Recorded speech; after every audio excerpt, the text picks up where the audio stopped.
में किसानों को उनके परिश्रम का फल कब मिलेगा? जब से इस धरती पर जीवन की उत्पत्ति हुई है तब से किसान खेती करके खाद्य सामग्री उत्पादित कर रहे हैं, यानी किसान ही सारी दुनिया के लिए भोजन हेतु खाद्यान्न, फल, सब्जियां और चारे का उत्पादन करते आ रहे हैं। इन धरती पुत्र किसानों को अन्नदाता भी कहा जाता है, लेकिन मैं उन्हें दूसरा जीवन दाता मानता हूं।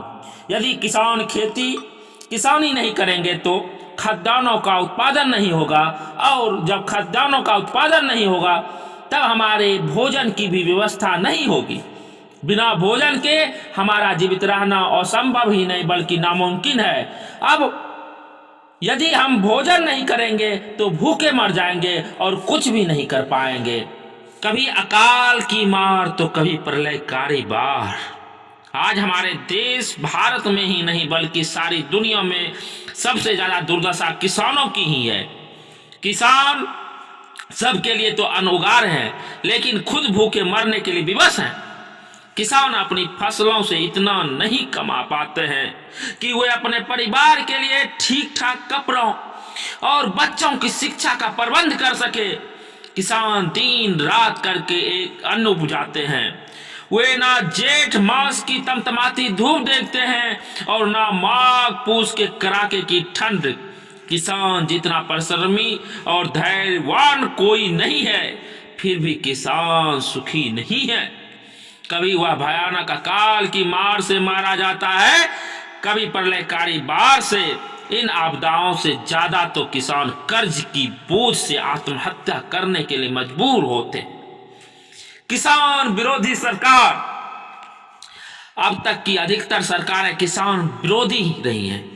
सरकारें ने कभी किसानों को भला नहीं करना चाहा है और शायद इसलिए देश अब तक पीछे है। सरकारी और प्रशासनिक व्यवस्था किसान को ही हमेशा हर प्रकार से लूटती रही है और दमनकारी रवैये चलाती रही है, लेकिन अब से ऐसा नहीं होगा। अब मेरे जैसे किसानों के बेटे जागरूक हो गए हैं और किसान भी एकजुट हो गए हैं। वे अपने अधिकारों की आर पार की लड़ाई लड़ने के लिए तैयार हो गए हैं। बाजारवाद के इस दौर में किसान अपनी फसलों के 4-5 गुना मूल्य पाने के लिए परिवर्तनवादी आंदोलन कर रहे हैं अभी, और अपने हालात बेहतर करके विश्व कल्याण में अहम भूमिका अदा कर रहे हैं। इन किसानों की विचारधारा परिवर्तनवाद का नारा है। दुनिया भर के किसान एक हो। किसानों को अब समाज, साहित्य, राजनीति और सिनेमा में अलग से सम्मानीय दर्जा दिया जाए। दुनिया के हर स्कूल, महाविद्यालय और विश्वविद्यालय की हर कक्षा के पाठ्यक्रमों में किसान साहित्य, किसान विमर्श की अनिवार्यता के साथ शामिल किया जाए, क्योंकि किसानों के बिना यह दुनिया नहीं चल सकती है। इसलिए किसानों की हर मांग को पूरा किया जाए। किसान साहित्य की परिभाषा इनकलाब इंडिया के अनुसार किसान साहित्य की परिभाषा इस प्रकार है: किसान के जीवन पर लिखा गया अनुभूति परक एवं स्वानुभूति परक साहित्य ही किसान साहित्य है, और ऐसा विमर्श जिसमें किसानों की हर मनोदशा, भावना और अधिकारों की अभिव्यक्ति हुई है, वह किसान विमर्श है। तथा कथियों द्वारा ऐसा माना जा रहा है कि नरेंद्र मोदी की शासनकाल में भारत विकसित भारत बनकर उभरा और देश में विकास की गंगा बही। लेकिन हकीकत यह है कि इस दौर में किसानों की आत्महत्या और बलात्कार के मामले हद से ज्यादा सामने आए हैं। ये सच्चाई है नरेंद्र मोदी की सरकार की। किसानों की आत्महत्या और बेरोजगार युवा। महाराष्ट्र में सन 2015 से 2018 के बीच तकरीबन 12,000 से ज्यादा किसानों ने आत्महत्याएं की है। सारी दुनिया की भूख मिटाने वाले धरती पुत्र को 2 वक्त की रोटी भी ठीक से नसीब नहीं हो रही।